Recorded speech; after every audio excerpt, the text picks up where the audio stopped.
Hello and welcome back to the virtual classroom. I'm your host, Dr. Olmsted, and today's topic is the ever popular European witch hunts. But before we begin, as always, take a moment, hit pause on this video and jot down that lecture outline to the right, and pay particular attention to all those key terms there at the left.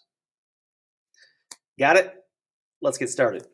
Now, the European witch hunts, they will last for nearly 300 years. Again, it's not like it's constant, but again, it's on again, off again over the period from 1400 to 1700. And during this time, anywhere from, these are all estimates by historians and scholars and archaeologists, like these are all just estimates. But somewhere between 70,000 and 100,000 people were murdered, ostensibly for being witches. Now, what are some causes of this? Well, a lot of it is religious uncertainty. People begin to question religion and or say, well, is religion the answer? Or sometimes more problematic, is the religion that we supposedly support, is it, well, without fault? Again, all these problems with the Catholic Church, we'll talk about later with the Reformation lecture. All these problems, well, people are thinking about these things. They may not say them, but those who do are seen as witches or heresy. Now, that's only one reason, though. That's not necessarily even the main reason. Part of the issue was that there was a popular local belief in magic. And again, part of the reason is, and this goes back to when I took anthropology in my undergraduate. I had an anthropologist. Guys, so this is not my notes. This is just, I think this is important to the topic. And when I was in undergraduate, I took an anthropology course, and I remember something so vivid, a couple of them very vivid. In this one that was applicable here is that when trying to define religion, now, I'm sure for all of us who are listening here, religion has a very different connotation for every individual. Some are more agnostic, some are possibly atheist, some are very devout. And even within that devotedness, you're going to have a lot of variations based upon which denomination, which branch, or even which religion you are. But for anthropologists, the way that they view religion, again, as a whole, not individually, is that religion was created by people. And again, this is a very atheistic view of it, I know. I'm not trying to say that this is what you should believe. But anthropologists have a more atheistic or agnostic view of religion. So there may be a higher power out there, yes, but religion was invented, according to anthropologists, because there's a lot of crazy phenomenon. There's a lot of crazy, catastrophes that go on in the world. And so religion was created as an attempt to control the uncontrollable. There's a lot of things in our life that we can't control. That should be ever more apparent dealing with coronavirus, in 2020. There's a lot of things we can't control. And you've heard me often say, hey, we can't control what's going on around us, but let's try to control what we can control. And that's what, at its core, according to anthropologists, religion does. If you think back to, your time with me, we talk about things like, pre-contact Native American society in the Americas, right? And the idea of animism, right? That they are trying to say, well, everything has a spirit. We need to find a shaman who can appease those spirits and manipulate in such a way that we will be able to, get the desired result, which good harvest, lack of drought, lack of torrential downpours, lack of hurricanes. And face it, a lot of us live in Houston, right? We know Houston, Texas, and we deal with a lot of floods. We have freak floods. We had 1 year and a half ago, the spring flood that flooded the school. Well, flooded around the school, so we couldn't leave the school until 9 o'clock at night. And that was a rain that didn't even start until around noon. It came down so hard, so fast. But how do you explain that? Now, obviously, with modern science, we're able to explain things in that manner. But how do you control the uncontrollable when you have no idea of science yet, that part of science yet? We're going to have a whole lecture on the scientific revolution coming up, and all these, big, huge, innovations and discoveries. But how do you control that?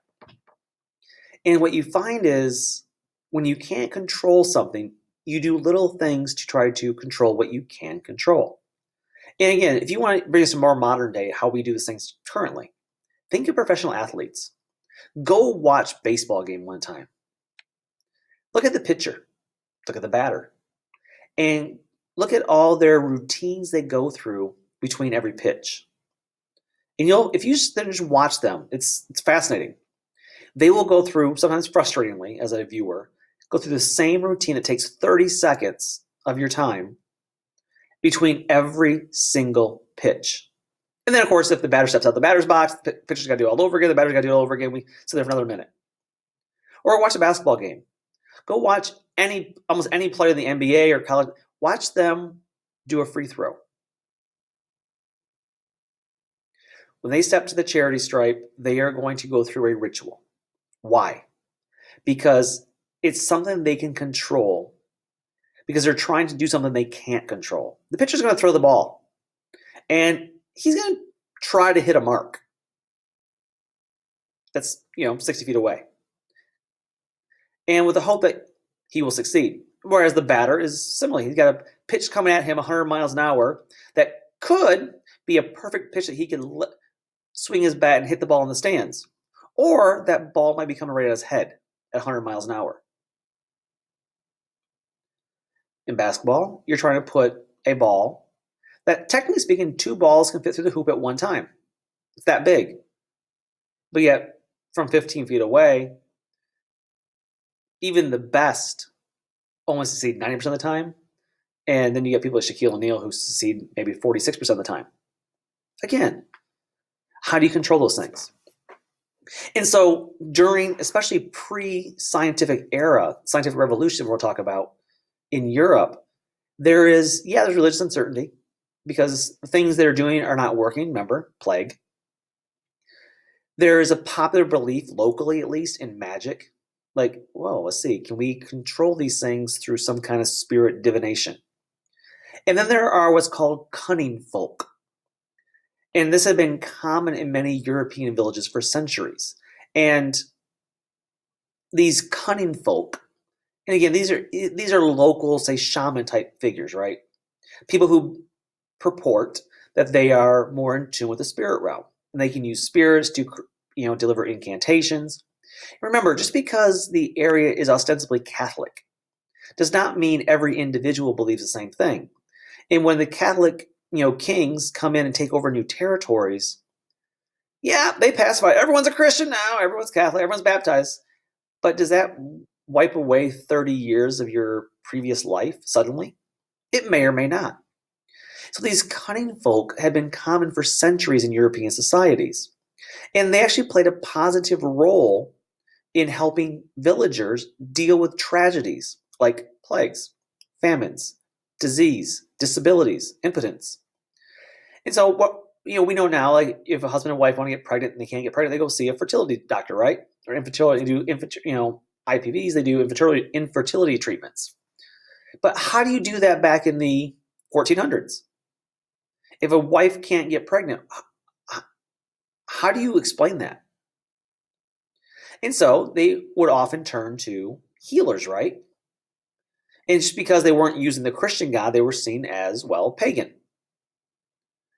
And then on top of all that, you have the social conditions around you that are just deteriorating, especially in the wake of the plague, the Black Death. So that's kind of the underlying root cause. And it's a little bit longer than I planned it to be. But I think it's important to understand what's going on here and why people are thinking that in those terms. Because again, we're in the midst of a very uncertain situation. How do we deal with it? Do we deny it? Do we believe it'll all magically go away one day, as if by magic? Do we follow the science and reasoning of it? Valid questions. Now, again, that situation, though, had already been around. So what actually perpetrated the witch hunts? Well, looming large in the story is the Inquisition we talked about in our New Monarch lecture. The Inquisition was created by the Roman Catholic Church ultimately in the 13th century to, quote, convert apostates and prevent others from falling away. So the Inquisition is to convert backsliders, apostates, to bring in new, obviously, people, and of course to prevent from people falling away, unquote. The Inquisition functioned as a police force for the church. That's what it did essentially. And sure enough, on December 5th, 1484, Pope Innocent VIII issued a papal bull, or a document, that would condemn witchcraft. Okay, that makes sense. But then he also authorized two inquisitors, Jacob Springer and Heinrich Kramer, also known by his Latin name, Hernicus Incisorius. Can I play off the word Inquisition? So, Henricus Incisorius. And so Jacob and Heinrich were appointed to combat the witch problem. The two men produced a book entitled Malleus Maleficarum. That is, translated, the Hammer of Witches. So, hey, if you're from Texas, I'm sure you've seen the lawyer ad, the Texas Hammer. He'll sue against, I think, Big Rigs, if I remember correctly. So this is called the Hammer of Witches. And both Catholics and later Protestants will accept this book as the authority on witchcraft. The work will contain imaginative stories about witches based on folklore, presented theological and legal arguments against witchcraft, and provided guidelines on how to identify and eliminate witches. Let's see, have we ever had a witch hunt in the United States? Oh yeah, McCarthyism. The Lavender Scare, the Red Scare, oh yeah, those things. Witch hunts. So, how to identify a communist? Well, in this case, how to identify a witch. And known as the Hammer of Witches. Now, accusations of witchcraft required no evidence of guilt. And here's the big rub. Oh, wait. No, I guess it's not the big rub because that's how the United States treated communists. No actual proof needed of evidence. So, accusations against witchcraft, no evidence of guilt. And a separate book known as the Hexen and Hexenproces, translated Witches and Witch Trials, states that trials were, quote, intended only to produce a confession by the accused by means of persuasion, pressure, or force, unquote, as in, i.e., torture was common. And one of the most common ways of torture, burning at the stake, because the idea that they'll purify them by burning with fire, and of course the key term, the dunking chair. Put the witch underwater, and if she survives, she's a witch. If she doesn't survive, well, apparently she was clean. She was innocent. And so what happens here is the Catholic Church claims that powers came from one of two sources in life, right? There's godly sources, there's the devil. So the God or the devil. And the church used the witch hunts to gain control over village life in rural areas. Because if the church comes in with the Inquisition and begins to cast out and find all these so-called witches, well, either A, you got rid of the witches, and B, you're going to scare the ever-living crap out of everyone else that, oh, yep, we're good Catholics. Oh, yeah, that Jesus guy, we love him.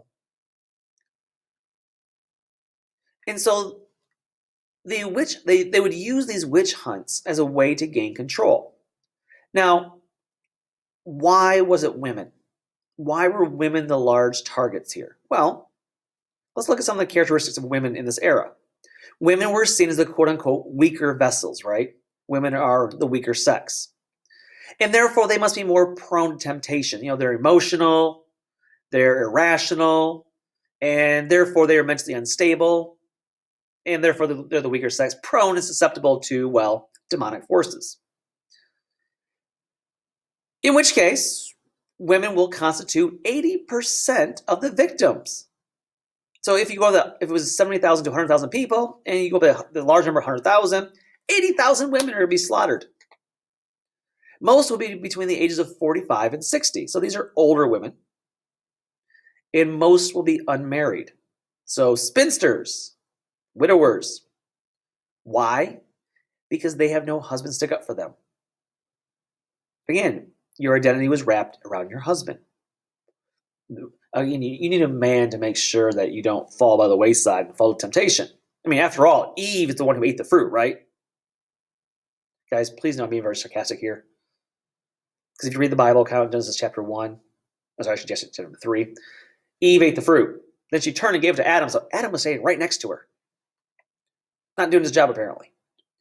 And so, again, misogyny, right? This hatred of women, this idea that a woman who speaks up is trying to break down the patriarchy. And so misogyny is going to play a major role. And then the other issue is the one true profession women had. Well, they have obviously childcare, right? But their one true profession that women were respected at doing was being a midwife, delivering babies. Remember, there's no hospitals, there's no doctor. Doctors don't deliver babies back then. A midwife would help a woman birth a child. And because almost all midwives are women, if the baby the baby died during childbirth, the midwife could be blamed because obviously the mother wasn't at fault. And so maybe the midwife didn't do all she could, or maybe she used some strange incantation as a witch to ensure the baby died.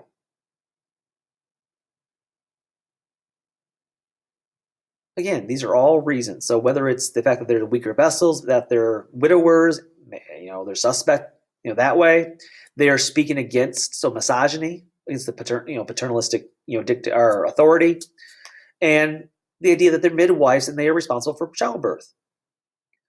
And then on top of all that, you have issues of religious war and division that are causing and creating a panic environment. And therefore, you need a scapegoat, right? And obviously, we talked about the plague. Their scapegoat was the Jews. Well, women provided an easy scapegoat. They're all around. And so maybe there's a lot of Jews present, so blame women. Scapegoat.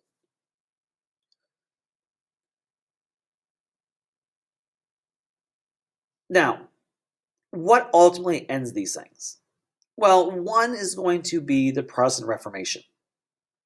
So even though Protestants will get caught up in the witch hunts, one thing that does help with this, we'll talk about this obviously in the next lecture about Protestantism, the Protestant Reformation, was that Protestants believed was called sola fide, justification by faith alone. And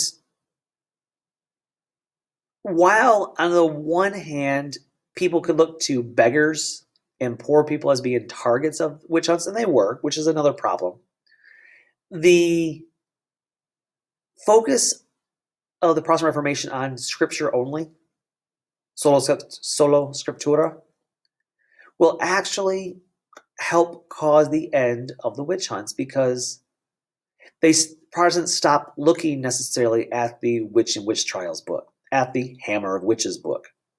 Because if your faith is solely on faith and faith alone, Scripture alone, then, well, maybe those books aren't applicable. The second thing that ends it is the scientific revolution. We mentioned that earlier. In the scientific revolution of the 16th and 17th century, we'll begin to discredit superstition. And again, remember, if religion is ostensibly to control the uncontrollable, once you explain these natural phenomena in scientific terms, it takes away the illusion of the superstition. And so ultimately, how do we sum it up? Well, witch trials were chaotic. The accusers could become the accused, and thus, so you're accusing a person of being a witch, and the person says, "No, I'm not the witch. You're accusing me. Just take the attention away from yourself. You're the witch." And thus you can see witch trials could be used for political gain. So I can accuse my political, opponent of being a witch, just to discredit them so I can, maintain my power. And again, despite the fact, so between the scientific revolution and the fact of the Protestant Reformation, which again, God is the only spiritual force in the universe, and therefore, despite the fact witch trials would continue for a while, they start seeing a dwindling during the 17th century, in large part thanks to scientific revolution and the Protestant Reformation. Now you'll notice I never changed my slideshow this time. I did so for a reason, because next slideshow, I'm going to show a couple images here for you. But rather than go into a long detail of the witch hunts, it's just something I can't, create a word picture for you very well. So therefore, there will be a separate video for you guys to watch that is called A Century of Murder.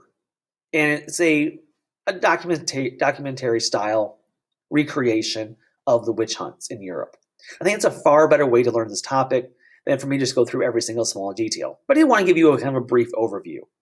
So after listening to this, go watch the other video. There'll be a link in the description, or otherwise in your learning management system. And watch that so you get a much more visual portrayal of the witch hunts. So until next time, guys, take care and bye-bye.